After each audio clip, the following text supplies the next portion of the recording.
not feel like at the moment. Oh, here we go.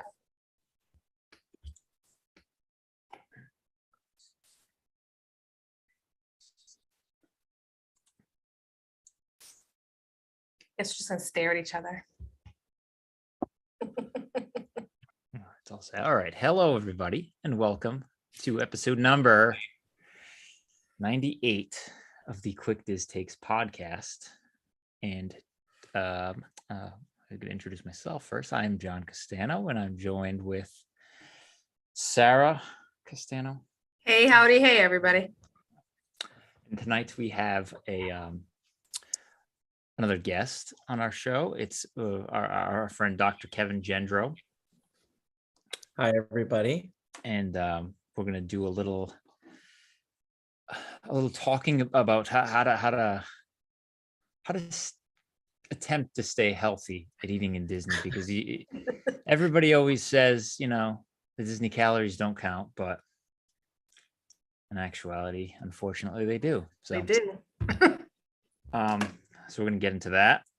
But first, we're going to go with, since we are Disney, what is like your relationship with Disney? When did you become first aware of Disney? How often did you go?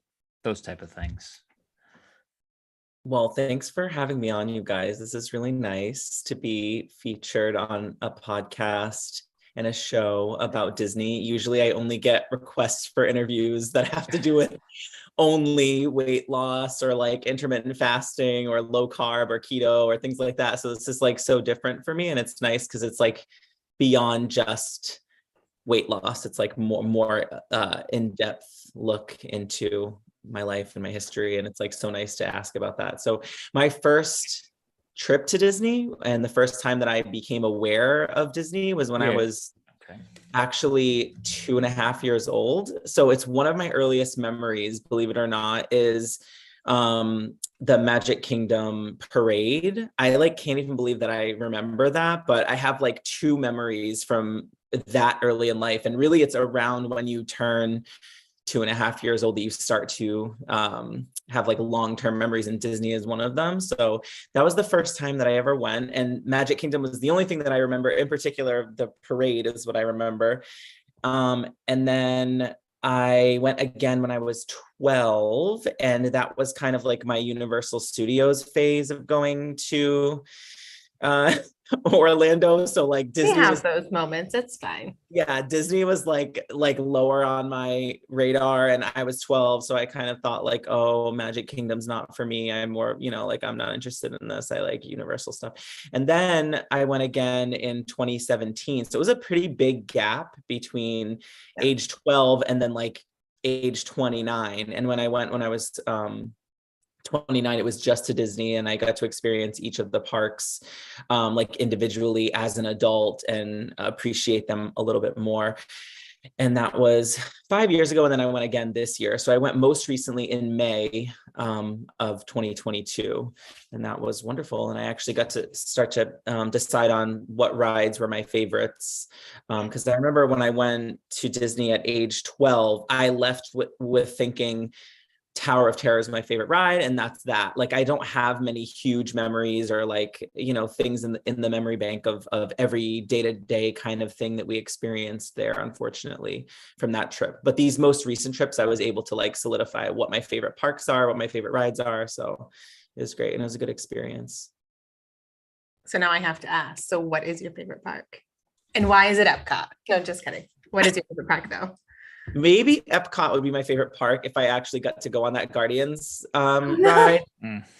I went like 2 weeks before it opened, and I was kind of hoping that they were doing like test runs or something when I went, because it was like May 5th or something when I went there this year, but it wasn't open yet. Epcot, because I'm always, like on a low carb diet, I don't think will ever be my favorite park. My favorite thing at Epcot is it's the Frozen ride. Actually, I love it, and I think it uses such cool technology, and I just like love that ride, and I really want them to redo Splash Mountain with similar technology that they used in the Frozen ride. But my favorite park, I think, and ride is Probably Animal Kingdom and the Avatar ride, with like Everest being a close second. I just like love both of those rides so much. And it's strange because I got very sick on both of them, but like you can't knock a good ride, and I get motion sickness. So it's like there's nothing I can do about that. But like The heart wants what the heart wants, Kevin. it's like they both ruined my day, and yet like were incredible experiences. And then like third in my list is the new Star Wars ride. And probably the only reason why the Star Wars ride at Hollywood Studios isn't my favorite is because I've like never experienced or seen any of the Star Wars movies, which That's fine. yeah, that's probably the only reason why. So I wasn't All right. able Well, to. it was nice having you on the show. We'll see you Shut later. up. I knew you Goodness. were gonna say that. I knew you were gonna say that. It's like so embarrassing that I've never seen any of them because there's so many movies, and now there's like TV shows and there's sequels and prequels, and I just like have never seen any of it. But the ride was great, and I'm so glad that I did the lightning lane for it. I feel like the story that ride tells is enough in and of itself, where even if you haven't seen it, it's enough of a complete story that plays into it, but it's also enough to be like a standalone. They did a really good job on the storytelling, I think. Yeah, I made it to my top 3 without me even knowing Yeah. like anything about the story at all. Sorry, I enjoy it greatly. We were talking about it the other day at soccer too, about how there's like all those different components, and you don't realize you're on the ride until like one of the last pieces of it. And you're like, oh, I'm still not on it. Oh, all right. I was the whole time. Okay. Yeah, I liked it's kind of just like a new form of a ride where it takes elements of all these different things. It's like partially kind of like a roller coaster and kind of like a little drop like Tower of Terror. And it's just, and visually these rides are getting to be like such a cool experience that like you just have to try it. Avatar like can't even be described. That ride's amazing. Lots of detail on both of those, actually. Even Yeah. just the fact that you feel the thing breathing on your legs is just that little detail is awesome too. I know. One of my And favorite we waited a long time for Avatar because a kid threw up in one of the rooms like right before. So we had to wait outside for like no time. And we were just like, we know they're gonna open it, so we're just gonna stand here and wait. So we waited for like 40 minutes, and then as soon as they opened it, we were like the first ones in line. You're so patient. Yeah, I'm glad it wasn't like 6 hours later, you know. Yeah. My goodness. You might be in for a little bit of a hurting when you do get to ride Guardians though, because How are you on Scrambler? I'm not huge motion sickness, but I mean, if you don't like, kind of like on a boat, you're supposed to stare at the horizon. You got to kind of stare at one thing, or you will get that little bit of. I was completely sick for the entire trip. I was Yeah. sick every single day, nauseous every single day. I was like, I can't even believe this. I probably should just go to these parks and experience them without going on a single ride somehow, because I was like very ill, and I was taking Zofran, and it still wasn't enough. Like after Everest, I took Zofran twice, and I was still sick for the entire day. Like it ruined my day, and yet I was like, that was the best ride. The Disney magic. That's what it is. Yeah, that's what kept me going for sure. And the kids, like I was there with my niece and nephew, and they're the one, like seeing them so happy is like where the magic is at for me. Like it's not, the whole trip was really like not for me, it was for them. So it was so nice. They're pretty awesome humans, I have to say, as an unbiased person. Completely unbiased. Right, yeah. Not biased in the least. It's fine. So speaking of your niece and nephew, I know that your nephew's really into Marvel and all the superheroes and stuff. So like how have you seen Marvel stuff? Yeah, so I've seen every Marvel movie many times. I'm definitely like a huge Marvel fan. I try to watch all the shows as well. So most recently I watched She-Hulk, which I loved, all the fourth wall breaking that they did. It was such a good show. Hilarious. I'm not really like, Johnny tried to figure out like the order to watch them and like get the whole thing down. And of course I just kind of like pop in and out. I love She-Hulk. I don't know anything about She-Hulk. I love it. And I have to say this. You loved it for one reason. No, I liked it even before that. Freshy pants. Okay. But I like this last episode where she was, I'm not gonna give spoilers for people who haven't seen it, but just like the amount of like the CGI, the special effects, and like how cool like things are tying together. I was just really excited by it. I don't want to give too much away, but You liked it because it played Hanson in it. That's why you liked it too.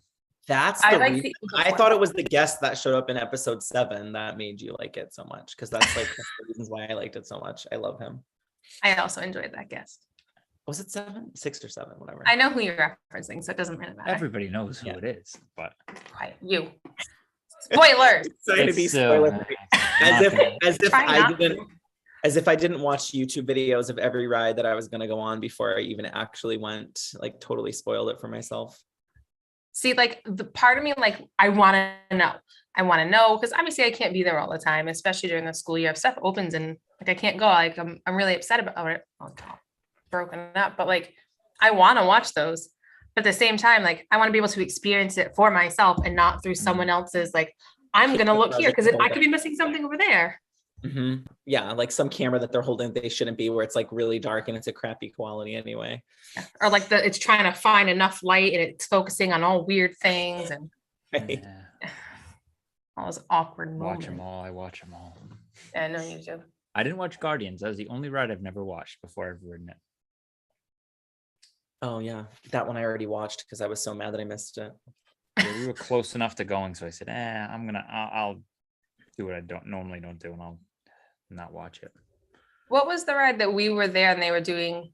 It was our last day of the trip and they were doing the annual pass holder preview the day after. Was that It Rise? was for Rise. Ugh, Yeah.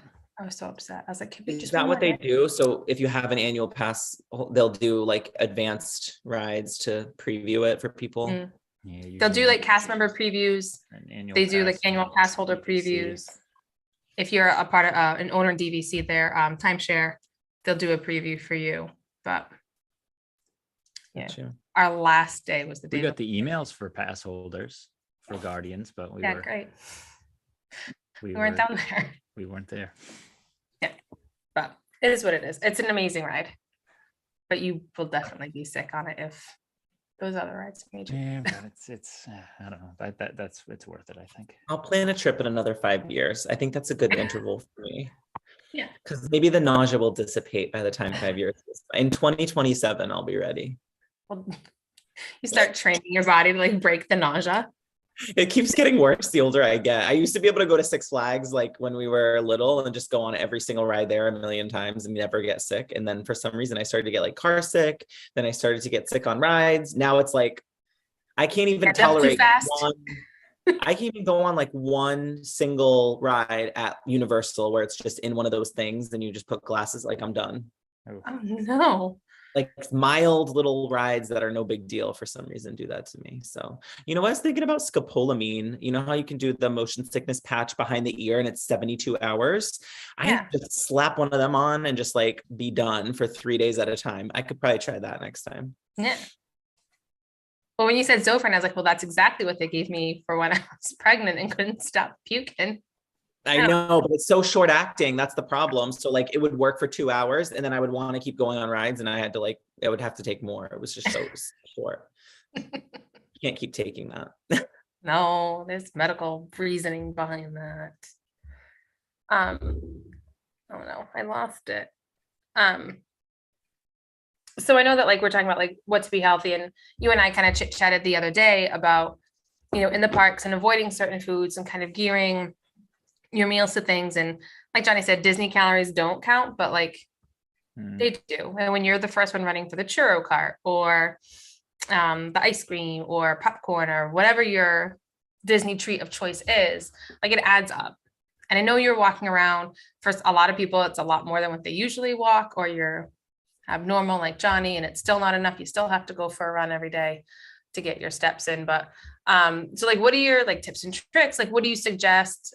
Johnny's going to be running the Dopey in January. So in this, it's food and wine fest. Nope. Wine and dine. I mix them up all the time. It's foolish. Wine and dine weekend right now. So tomorrow. They're all down there for the expo today. They start their races tomorrow. So like, what are things that like runners should be looking for to keep themselves healthy and, you know, fueled up without kind of breaking that calorie bank? Got you. So there's some stuff here to unpack. And like, I think the answer is a little bit nuanced. So I work as a weight loss doctor. That's my full-time job. And the thing is, everybody is so individual. And so the people who come to see me are typically people with insulin resistance with lots of weight to lose. A lot of times they have something called metabolic syndrome, pre-diabetes, fatty liver, high cholesterol, high blood pressure, lots of like comorbid conditions that they've been diagnosed with over the years.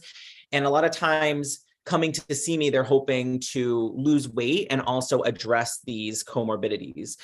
Sometimes I have people who are of the personality type where they want to know what dietary changes to make. They want to know how to like clean up their diet and sort of make lifestyle changes, whether it's diet, exercise, addressing sleep, mental health, etc., in order to kind of like go down the right path towards bettering their metabolic health. Other people want to know in a more black and white way, like what types of things they should eliminate from their diet. And so the people who have to be more black and white have a little bit harder of a time when they go to places like Disney parks. So just as an example, many patients that I have that I treat have a history of binge eating disorder, right? So if you have a history of binge eating disorder or any kind of like disordered eating, going to a place like Disney might be like magical for everyone else in your group, but it could be brutal because you're constantly around massive amounts of unhealthy food, and you might need some tips on like what to do to avoid a binge, and also just things to know about possibilities for making healthy choices in all the parks. And so when I went, I have a history of binge eating myself. I used to weigh 306 pounds and lost all of this weight, which is one of the reasons why I became a weight loss doctor. And when I went to Disney, it was like my mission to stay on track the whole time that I was there. So I went to like all 4 parks and downtown Disney. What is it called now? Disney Springs. And Disney Springs. And I wanted to make sure like that the whole time that I was there, I was on track. And I do a combination of a carb reduced diet, just like low carb, where I really minimize or eliminate processed carbohydrates and refined sugars, and intermittent fasting. And so my tactic was I'm going to bring foods into the park that are comprised of proteins, healthy fats, fiber. And when I run out of that, I'll make sure that when I'm going to a restaurant, it has foods in that category, like proteins, healthy fats, and fiber. So I'm more of the black and white type of person. Many of my patients are the type of people who they just want to know kind of what to stick to most of the time. So they'll follow like an 80-20 rule where 80% of the time they're on track with recommendations or trying to eat healthy, and 20% of the time they're splurging a little bit. So the recommendations can hold true for either of those individuals. It's just really what type of people are going to cheat when they're in the park and enjoy time with their family, where they're not caring so much about what choices they're going for, especially considering if they're walking 10 or 15 miles a day. And then there's the people who are a little bit more rigid, like I am, where I wanted to like intentionally stay on track throughout the park. So I have a history of insulin resistance that comes with symptoms like fatigue and lethargy and brain fog and decreased energy, particularly if I eat like sugars, processed carbs.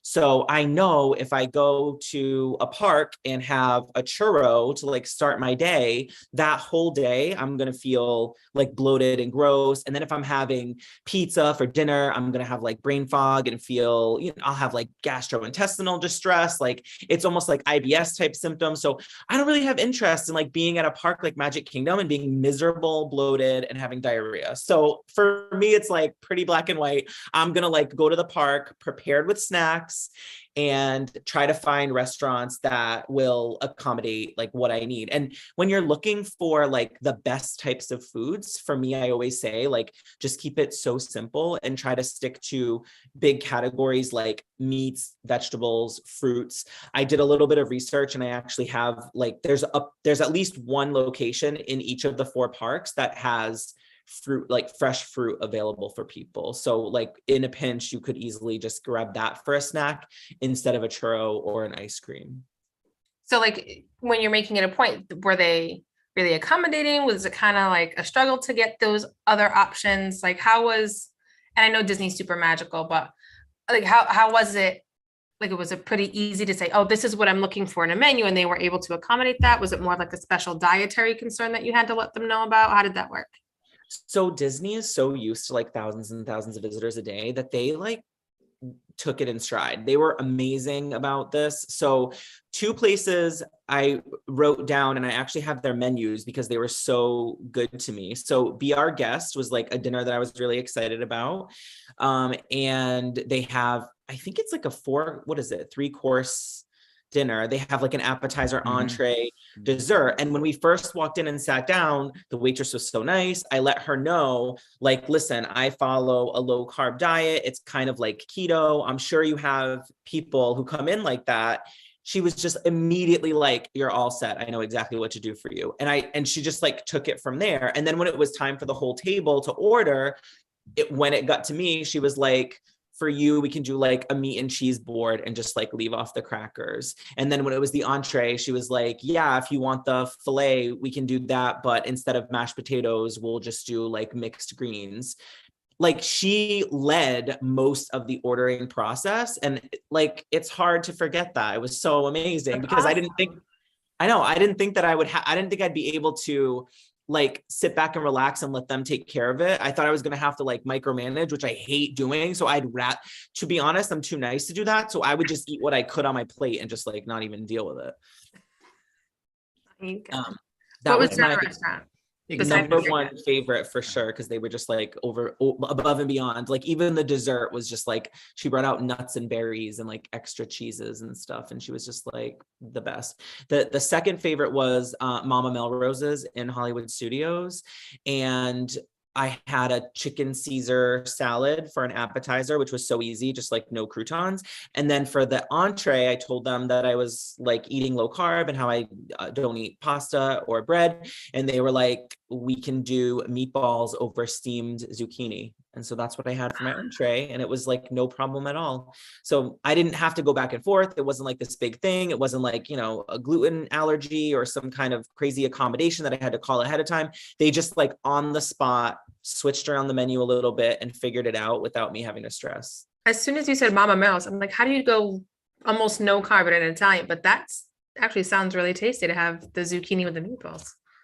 Probably the worst thing in it was like a few breadcrumbs in the meatball, but like I'm not going to stress about it when I walked 12 miles that day. Absolutely not. Those calories don't count. I know. So, but I find Disney very like, even if you go to mobile order, when you go to the mobile order thing in the app, and even if you just look at that, just to look at the menus, like they're like super, like the menu, if you keep scrolling down, yeah, they're super accommodating. Like in the last 5 years, they're really good. Even just the simple, when you have the onion allergy, like how they're very accommodating too. They take care, they give all ideas and they're super accommodating. The chef comes out, it's like, I know, I always feel very easy. Terrible about that part. Like, I know you're very busy. Hi, I'm sorry. I know. Like, you're apologetic for like your dietary needs.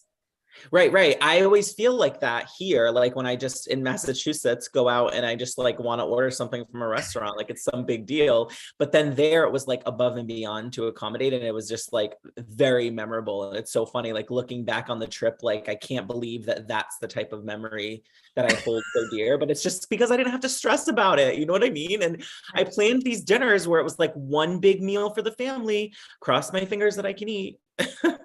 But not really, no, I didn't really look at the menu that much ahead of time. I was just like hoping it would work out. And I brought like nuts and berries and like celery sticks and carrots. And I brought like veggies, nuts, and berries every single day. So it's like a good idea to pack something ahead of time, just in case you get hungry or like the kids are eating ice cream. Like if you're feeling like you're going to eat ice cream too, there you go. You can just pull it right out of your bag.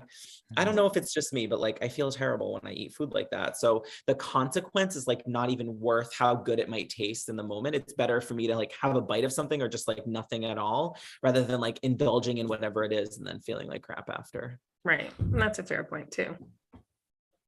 And I know you asked about running, which is so funny because like my job as a weight loss doctor, you would think that there was some component of like fitness knowledge, and there is, but athletes and like runners, especially like marathon runners, do not come see me. Like that's not a very common patient. I have thousands of patients, over 4,000 patients.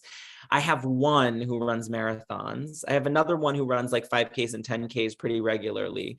But it's not common to like go seek out help from an obesity medicine specialist if you're out there running marathons. So I would say for like the people who do carbo load, I always tell people to like stick to cleaner, like cleaner is better. So eating like our ancestors ate, like getting your carbs and sugar before a race from like natural sources like fruits and vegetables, or making a smoothie or something like that is probably better than these like artificial protein bars and protein shakes that people drink. Yeah. Because I tried last year when I went, like, I was by myself until, well, whatever. I was by myself for a few days in the park. So it was like, I tried to stick to, like, I wasn't going to drink alcohol or anything, but that I tried to stick to like salads with chicken, or like, where did I go? I went to the like Pecos Bill. I got like a I guess it was like a rice bowl with chicken and vegetables and that. So I tried to stick to those things, but it was just like I had a Dole Whip just because I was FaceTiming her, so I kind of had to. But like I even went to like that chicken guy restaurant in Disney Springs, and I just got like the grilled chicken, not the breaded chicken. So it was just, it can be done. It was just tough. It also didn't help when I was with a margarita. It's like they have skinny margaritas, but like I've been doing this for so long now. It's like 6.5 years that I've been on this like low carb thing. So I'm so used to it. It doesn't matter what my setting is. Mm-hmm. You know what I mean? Like when I was in Aruba a few years ago, I was like, okay, like Aruba is known, like they have great food. Like I'm in the Caribbean, I'm probably going to have temptations, but they had really great seasoned meats of all different kinds. Like they had like beef and pork and chicken, and they had like so many different types of vegetables with seasonings that I haven't even tasted. So I was able to stay on track. I've been able to stay on track pretty much every vacation that I've been on for a while now. So you just get used to like, it doesn't feel so horrible, especially because of the way your body feels when you're eating like cleaner types of food. When you have that like positive feedback loop of like feeling good and feeling more energized after eating cleaner, it just like feels right, and it feels better even on vacation. So it's hard to do. I mean, obviously if you go somewhere like Paris and you're there and there's like bakeries that are like, how often are you going to go to a European bakery in Paris? So it's like maybe you might have to have a croissant, but it's kind of like those occasional things once in a while. And on that note, like little asterisks, one of the things I teach patients, particularly if they're like me and they're like the more like rigid, stricter kind of have a more rigid dietary approach, is like forgiving yourself and learning how to like love yourself and realize that this is a marathon and not a sprint. And this is like these like changes that you're making to eat cleaner and lower, sugar, lower processed carb. That's something that's true for your whole life, not just true for like the next 6 months. So if you get off track for a day, try not to get off track for a week and beat yourself up for it. A lot of people are like, well, I cheated on Friday. Well, I cheated on Saturday night. So you know what? I'll just start Monday. I'll just start December 1st. I'll just start with the new year. I'll just start after Valentine's Day because there's a lot of chocolate. I'll just start after Easter. Literally, you could say that right till you're absolutely. No day but today. Yep. Yeah. How are you feeling for this upcoming race, Johnny? Me, I'm not. I need a nice long run this weekend to feel good. Oh. See, I'm in that mode. How long is the race? Oh, it's a 5K, a 10K, a half, and a full. So it's 4 days, a race a day. 4 days of races, yeah. And you have to be dopey to do it all. And he completed it last year. Yeah, he did it last year and then couldn't walk up the steps to the bus. No kidding. To get back to our resort. When is this? This is in January? January. So if you want to come with us, I'm not running. I'm actually going to be, when is it in January? I'm going to be in Florida in January. 4th to the 9th. Yeah, it's right after New Year's. Yeah, it's an insane, at least, yeah, it's something. Does this overlap? Is this going to be the greatest moment ever right now? I fly there on the 11th, like 2 days after you guys leave. I'm going for a conference. It's like a weight loss conference that I'm going to be there for. We leave the night of the 10th. Wow. because That's a very close overlap. yeah. Because the We should race hide something in the. Oh, we can't Oh. hide anything in an airport for you. Never mind. That's a I'm terrible. gonna be in Boca Raton anyway. I'm not gonna be in Orlando. All right. I don't even know if that's close. It might be like 2 hours away. I don't know. Honestly, I have no idea. I was just excited about the thought of hiding something for you, and then I was like, they may not approve of that. Probably not. Do you stay do you stay at the resorts? Yeah. Usually, yeah. Well, especially for like race weekends, there's buses, and most of the starting is all at Epcot, so you have to be at Epcot by 3:30 in the morning, 4 o'clock in the morning. All the races start at 5. So yeah. I'll never do it. I'll never do it. Nope. Yeah, the alarm goes off at 3 a.m. We kind of roll out of it's Kind of shove them out of bed. they want you there for 3:30, but the race doesn't start until 5. So you're stuck walking around a parking lot for an hour and a half. Why do you do that? Is it for photo op or something? It's an opportunity. I mean, obviously, well, if you're a Disney person, it's a nice way. You're friendly with everybody. It's easy to kill that hour and a half in the morning because you can just talk to people. But then the whole part, the race, you get to run in the parks with nobody in the parks.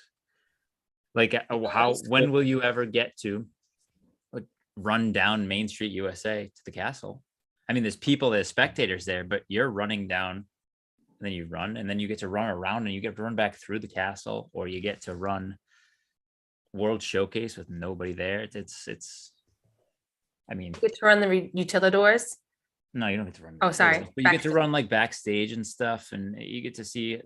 I mean, it's kind of silly to have to run 48 and a half miles just to see that stuff, but I don't know. You have to do a 5K, 10K half in full. There's no other option. Oh no, you can. You can sign up for individual races. But it's called the Dopey Challenge. Is doing all of them. So there's also the Goofy The Challenge. Goofy is the half and the full. Gotcha. And like this weekend's only a 5K, a 10K, and a half. So I don't know. It's just something. So I'm doing the virtual 5K this weekend, but it will not be anywhere near like Johnny's times. Don't laugh at me. Oh, I'm sure he has great time. The Like only person I compete against with 5Ks is myself. I can't compete against someone else because I'll get stressed at how badly I lose. Like I've done a couple in-person ones, and like the adrenaline and like the feeling and the atmosphere is amazing. And then I start going, and like once people like find their stride, because of course you're all like congested. And then once people like sort themselves out, and I'm just like, that Nana in front of me is booking it. And then there's me, and I was like, all right, well, I don't feel so good about myself at the moment, but I'm gonna finish. Those people keep me going though, because when I see someone like that and they're ahead of me, I'm like, well, I'm not stopping. I'm not walking because they're not walking. So nope, I paced myself with that Nana at the end of the race. I was like, I want to thank you because I paced myself with you. She's like, you didn't want to get beat by an old lady, and I was like, no, you were just a constant pace, and we have the same pace. But sure. Yeah, the guy, I still remember my best race. There was a guy in blue shorts in front of me. I just kept up with him, and I thanked him at the end of it. He was the blue shorts guy. Yeah, you can't compete against anybody. It's always against yourself. It's such an the only thing individual I try to do, which I'm not trying to do now, is because I'm at the tail end of the 30 to 39 age. Like you can maybe get the top 3 of those. So maybe when I'm 40, I can maybe compete to try to get like the top in my age group. But since I'm at the tail end of that, man, the 30-year-olds got me. Oh yeah, that's true. I don't know. There are some Nanas out there that are pretty speedy. I came close one time. I got fifth in the age group, but that was it. So we did a 5K here in town this summer, and Johnny placed second. Nice. But the gentleman who won first didn't stick around, so Johnny got his prize gift card. I got the prize. Yeah, that was good. That worked out really well. Which one was that? Was that like at the boardwalk, and where, or is this? It was at the boat. It was at This the is at the boathouse It was for here in town. It was the dog park memorial. I guess there's a dog park in Fall River. For the police dogs. They did it for the police dog. They sponsored a 5K. Yeah, they sponsored it Down by the water. That's cool. Yeah. I'm looking for 5Ks to do because I just did one for the first time in like 3 years recently, and now I have like the urge to do more. There's always a few 5Ks on Thanksgiving morning. Yeah, I tried to do a turkey trot on Thanksgiving. Last year I pulled James in a wagon. That was little extra work for yourself. He sat there with like a book and he had like a thing of Pringles. I'm like, Oh my God. sure. Yeah. That's really funny. No, it was something. But yeah, we should do something and get like a little 5K going, turkey trot style. There's a good one I just did last weekend in Providence. It was through the get to run through the bus tunnels that go from South Main Street to Thayer Street. It was all everybody dressed up, but it was like a what was it called? A monster dash. Monster Dash. So a bunch of people dressed up in the costumes. So That's cute. it was fun. Yeah, I like that. It was cute because they had kids do it too. So they had like some had like family outfits and like there was a family that showed up late and it was like a mom was Rey, dad was Han Solo, one of the little guys was Yoda. There was a fourth one. I don't know if it was Han, but there was like a whole family. So it was cute. Yeah. That's how the last one I did was the Witch City 5K in Salem, and it was everyone was like dressed in costumes. So they did like a best costume prize. Adorable. Oh, we saw you did that. We were upset because we just missed you. We had gone up for the weekend. Yeah, I think that was the morning we were there. We were Yeah. there that weekend. Did you guys like the new Hocus Pocus movie? I did. Yeah. I was a little. I was there for the whole thing, and then I just felt like Winifred get a little bit too emotional at the end, and that seemed out of character, and that broke the story for me. And I don't know why, but that did it. Like I was with them for everything, and then that one bit, and I was like, "Oh, popcorn." And I'm like, "Oh, well, that's done." But I yeah, just think it didn't need a sequel. It was fine, but I just don't think it needed it. Like it was good on by itself. It was like a cult classic. It's good, a standalone.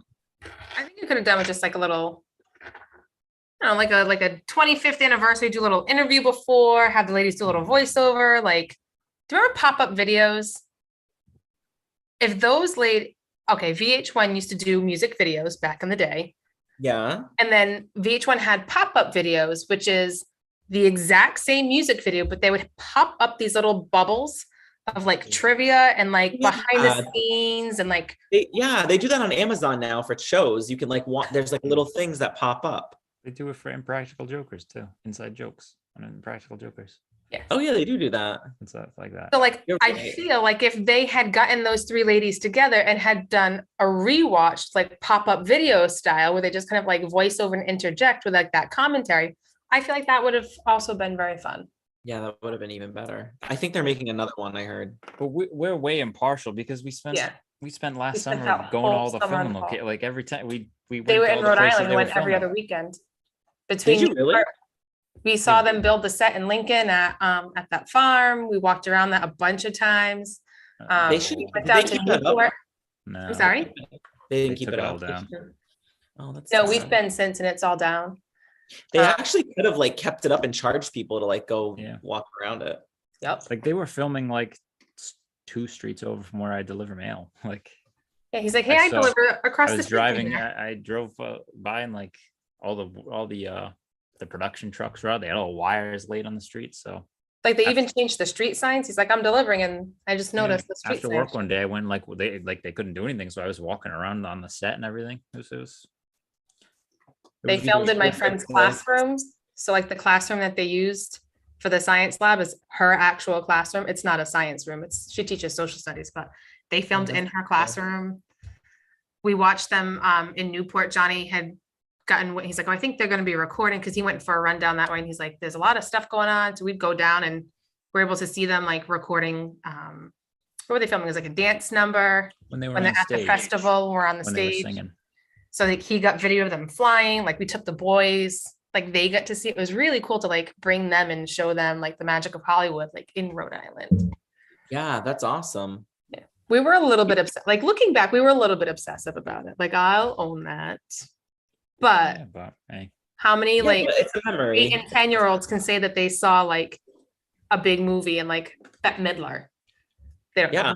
I saw Bette Midler in person from a distance. I saw her. Yep. Sarah Jessica Parker walked by too. Tell me how they did not age and it was 30 years later. So crazy. It looked so good. I kind of prefer Kathy to Jimmy in like her more slender form this year. Like I felt like she's not as like the butt of everybody's joke. Like, oh, she's like the chubby bumbling witch. And right. I enjoyed her very greatly. I enjoyed her. Johnny, Okay. did you have more question? I feel like you did. Or Oh, comment. I did Oh, write down in questions. case anyone's like taking notes, which I don't know if anyone would be. I wrote down the places that have fruit in each park. Oh my gosh, you're amazing. So Liberty Square Market in Magic Kingdom. Do you know where that is? Yep, right next to the Hall of Presidents. Okay, perfect. Right to the left of the Hall of Presidents. He's like, okay. Okay, perfect. I don't know where any of this is. Another place in Magic Kingdom is Prince Eric's Village Market. Is that a thing? Is that still open? So that is like across, like from the little Voyage of the Little Mermaid. There's like a little stand over there. Yeah, isn't that Yeah, it's a little fruit stand. So they made sure like a couple years ago to start. They made sure a couple years ago to start putting fruit stands in like every park so that there was like healthy options for people. So they have like bananas and like mixed fruit cups and stuff. In Hollywood Studios, there's a place called Anaheim Produce. Yep. On Do the you know way where to, that is? Oh, that's on the way to it's Tower. on the way to Tower of Terror on the left. Nice. Yep. And then the one in Animal Kingdom, this is the only one that I remember, Harambe Fruit Market. Yeah. Yes, down by the safari. Yeah, Yes. near like near. And then Lion King Epcot show. in the Land Pavilion, is that where Soren is? Yeah. Mhm. They have Sunshine Seasons has Inside fruit seasons, cups. yeah. Yeah. That's a good healthy option at Epcot too to eat. Garden Grill too. Yeah, Yeah. there are places where you can If there's like not stay if there's not a festival going on, you can get away with a pretty healthy thing at Epcot. It's when there's the festival. Oh yeah. So when I was Festival researching booths. this a little bit, they were like, literally it said, if you're on a diet and like genuinely trying to stay on track and you beat yourself up when you cheat, don't go to the Food and Wine Festival at Epcot. Yeah, Because like it's you will get off track and you'll like not feel good about it. Johnny had 4 of the fisherman pies from Oh, good. Ireland. And it was, oh my God. The thing is, like, if I was running a marathon the next day, like, I might not feel so bad about it. It really depends on a lot of factors and like your personal medical history, your mental health, your ability to forgive yourself when you get off track. Like, there's a lot of factors here, and some people can handle it, some people can't. I would love to say I was the type of person that could just like go on vacation and just like, it's a free for all, eat whatever you want, like enjoy everything. But the way I feel after that is not worth it to me. It would help a lot better too if they didn't just have the gyms in the deluxe resorts. If they had like a centralized, because even if I ate bad, if I could go to the gym and like jump on the Work it elliptical out. for a half hour, work out a little bit, I'd feel better. But I have to pay $600 a night if I want access to a gym. Right. So Wish none they'd of have the- like a Planet, like not Planet Fitness itself, but like a Planet Fitness type central, like they should use ESPN Wild World of Sports. They should have a gym there, and even if you got to pay $5-10 a day to go in, have a bus go over there. It's or like even if you had one gym central to like the 3 all-stars or like Yeah. Pop and Art of Animation, like there's no gym for any of the value or moderate moderates, resorts. yeah. They're all in the deluxe or the DVC villas. I mean, it's tough in the middle What's a of all value resort? I don't even know what that is. Cheapest one. values So the like all-star resorts, All-Stars or Pop Century and Pop Art of Century Animation, or the the least expensive rates per night. like the big ones, like the Contemporary, the Grand Floridian, like those are the Those are big all the expensive deluxe. ones, and then there's kind of everything else is kind of in the middle. But like moderate, like Caribbean So Beach, Animal Kingdom Lodge is a Port Orleans Riverside, Port Orleans French Quarter, those are moderate, but they don't have a gym either. So the only way that your lodging would have a gym is if you're staying at the top of the line, high tier price point lodging. I would like to stay in Cinderella's castle. Thank you. Is that possible? There is you have to an win a apartment, contest. Walt's apartment. There's a contest for it every It's year. not Walt's apartment. It's Well, just Walt's. Walt's apartment would be, well, There's a, yeah, it would be above the fire station, but I don't think they The fire built it in station. Disney. no, that was in Disneyland. Yeah. But yeah, there is an apartment and it's decadent is the only word. Yeah, you Like can only- everything just looks immaculate and it's almost like being in a time capsule. Like it really does look like you're in a fairy tale. Okay, But not like Yeah. not like a crate and barrel fairy tale, like a legit stone walls and 4-post bed and Yeah, there's people that have won contests and they put videos up. They definitely find something on YouTube. It's something. I They worked don't with a even let, girl like, who was they don't like a even let cast member in celebrities- college and she got to celebrities- see it. They don't even let celebrities pay for it. You have to win a contest to stay in. Oh, that's What do they cool. call it? Is it the fantasy suite? The dream suite? Dream suite, right? I don't know. They call it something like that. Unattainable is what I call it. So Sophia and Henry, when we went, were 7 and 11. This is such an aside. And something that like upset me that they realized and like appreciated, which is like pretty obvious when you're an adult, is the perspective issues of some of the things. So they like noticed that Belle's castle had a perspective of like they wanted you to think it was big, but it's actually very tiny. And as soon as Henry saw it, who is literally 7, he was like, just so you know, Belle's castle is only about 7 feet tall. There's no way that's a really big castle. And I'm like, oh my God, he sees it. Like you think He's these 2 little feet kids, tall. I know he's so little. And it's like he saw and he was just like 100%. This is BS. Like, this is not real. That is definitely not at all close in size to Cinderella's castle. This is exactly what he said. I'm like, I love him. the kid's right. Like, he's too smart for his own good. He's so little. And you would think like that age group, they would be like enamored by, like they would see that and they're just like, look at this. Like, we not only have Cinderella's castle, we also have Belle's castle. And he's like, nope, that's a little model. That's just a model.